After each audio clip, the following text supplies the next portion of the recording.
Good afternoon, ladies and gentlemen. Lounging with Lisa, the video series that has me lounging while coming at you with thoughts of the day. I'm in a new flannel shirt that Aunt Liz gave me. It has a little thing here. And I'm in an old shirt that a friend named Penny gave me.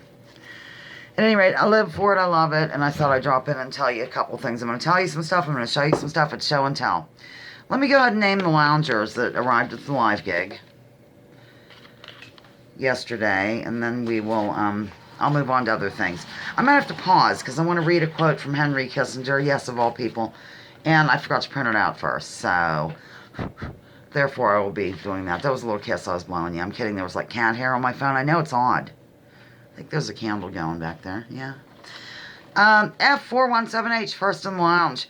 Watcher, Vesper, won both bonus questions, and she really doesn't want anything, and she might do the bonus questions for next time, but I told her she doesn't have to, because if she doesn't do them, then I'm going to do a couple more along those lines about me, like, see if you can guess what I did, whatever, like something about me that I don't really make known, and so everybody has a chance to win, okay? Kate, God, Judy, Mark Damon, Piano Man Babble, Judith M. Villeneuve, Maine. Unite Planet, Smitty, Sweet Grandma, Betty Bates, Clunk, Vegan Dolls, gosh, Elsewhere, Share Bear Rocks. We're all in the lounge. Okay, let me get that out of the way first. First of all, a couple things I want to go over, and then we'll lighten the tone, lighten the atmosphere. This phone's driving me nuts. Okay. Even though this isn't in the mission statement of the live gigs, it's almost an unwritten rule, I guess, that the live lounge, is a politic-free zone. So, now clearly, if, say, that I'm doing, some people might not realize this, so that's why I'm kind of saying it now.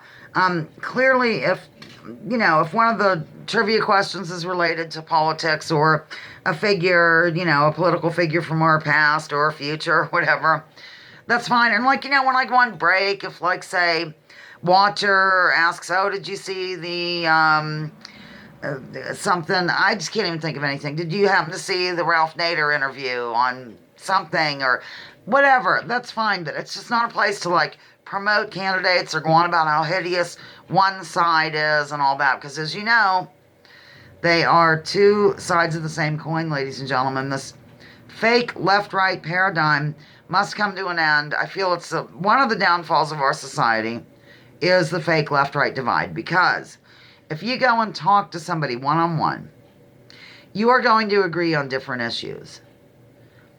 But because that person with whom you're speaking has always been perceived as some right-winger or lefty, that conversation might not take place because you just don't really know until you speak to somebody. So get rid of it, the political identities. Okay, so that's number one. Don't just drop in and leave political slogans and then leave is the point. It's against the rules of the live gig.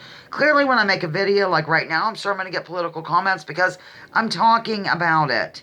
Okay, that was the first thing. The second thing is, something that's really bothered me recently, or for a long time, and it's nothing to do with the lounge, really. But I think that, and a friend of mine, well, I'm just going to say who it is, Smitty, is a veteran. And he's a veteran for peace. And he has a group of veterans, how many times can I say it, that hang at his house, in the veteran lounge, I guess, in the downstairs area. I think it is. I'm not sure where it is in the house. Doesn't matter. And he mentioned this to me in an email today when I told him what I'm fixing to tell you, that some people use the veterans as window dressing, and I thought that was a good one. I just get tired of, you see these yellow ribbons on people's cars or tied around the old oak tree. It's been 3 long years. Do you still want me? Kind of deal. Support our troops and all that jazz. But I think oftentimes it's just a talking point or a slogan, and veterans are used. Do you know what I mean? So I don't care for that one bit. And I wish people would put their money where their mouth is, or mouths are in this case, because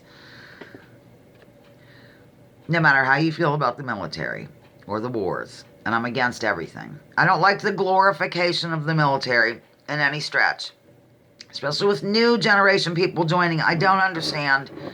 I know they're forced to for financial reasons, which is very sad, and I see it as part of a plan. I really do. But unless you're super desperate, I just can't figure out why people would join, knowing what they know now in terms of why we do the things we do. When I say we, I mean the government. invasions and stuff like that and using them as cannon fodder, basically. In terms of the ones that have already done this and they're a little bit older, I think they're on to what's going on. And they deserve, like, their benefits. They deserve not to commit suicide. 23 a day, I believe, is the average. And stuff like that. There was a horrible story that evidently some guy had a disease and he was going to kill himself because he couldn't afford his medical bills. He was a veteran. And he was talked out of killing himself, and which is good. And then they straightened out his bills and everything. But that shouldn't be happening, ladies and gentlemen. I find that to be an example of a failed state. And also, whenever you have homeless people, I think it's a failed state. Let me get the quote. It's the Henry Kissinger quote. I'm sure you're familiar. You know what? I'm not going to get the quote.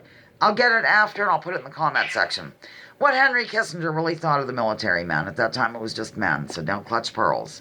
I realize it's more than men now, so more than a woman. All right, moving on to some brighter things, ladies and gentlemen. Now that I got that out of the way, I just felt like doing it, and the other day I almost made a video about it, and then I did make a video, and I decided not to upload it, because, I don't know, I didn't know if I wanted to open a can of worms, but what I'm saying, I think if everybody is very honest with themselves and drops all kinds of preconceived notions, that they will possibly agree with me. And if not, we can disagree gently yet effectively.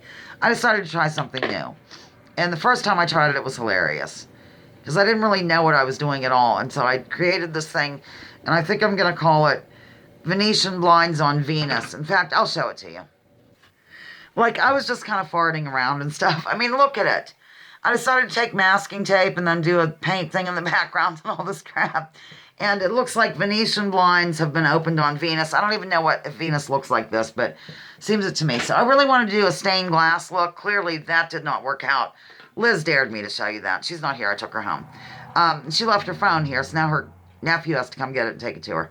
So I did this last night and finished it today. It's a stained glass, ladies and gentlemen, or, you know, supposed to be. And Perpetual used to make stained glass. Here comes Zoe. And so he pointed out, and so did Liz, that these lines are not supposed to be straight. Some are thick, some are thin, some are thick, they go into thin. Don't panic about the lines. So I decided not to panic about the lines. So there's that. And then just another one of these deals. I've given quite a few of these away, or will be, for the holiday season. So here's this. It doesn't say Hippie Holidays. You know, I kind of like the color scheme, I have to say. I try to use any paint that I've left over from other things and, like, make one of these quickly. So I really think that's all, ladies and gentlemen. I've named the loungers. I've gone over the rules of whatever. Okay, this next time we get together to play a game on Sunday, I don't think I have any birthdays. So I'm going to do, last year I did something like this called Seasonal Shenanigans. It's probably going to be more or less a rerun. I might throw in some new things. And we'll do that. Seasonal Shenanigans. It'll be trivia associated with the season. It can be anything from Saturnalia to the solstice to the freezer to the oven to the table. Anything like that will be in there. And then, of course, the last game, which is the 29th. Loungers of the Year will be named, and we will finish up the year-end review, year-end review, year-end review, year-end review. That'll be the game then, because we only made it up to 2019 whenever I had my 100th live gig celebration. Oh my gosh. Okay, I'm done. Lounging with Lisa, the video series that has me lounging while coming at you with thoughts of the day. Join me, join others. Drop your political identities. Really consider doing it. Let's focus on issues. Leave labels at the door. Research before you judge. And remember, war is a racket. Don't take my word for it. Check out General Smedley Butler and what he had to say. Broke a nail. I'm glad I did, though. It makes it easier to type, clean out my ears, and, of course, my nose. Love you, just being honest. You know, we all need to clean it out sometimes, don't we? Bye.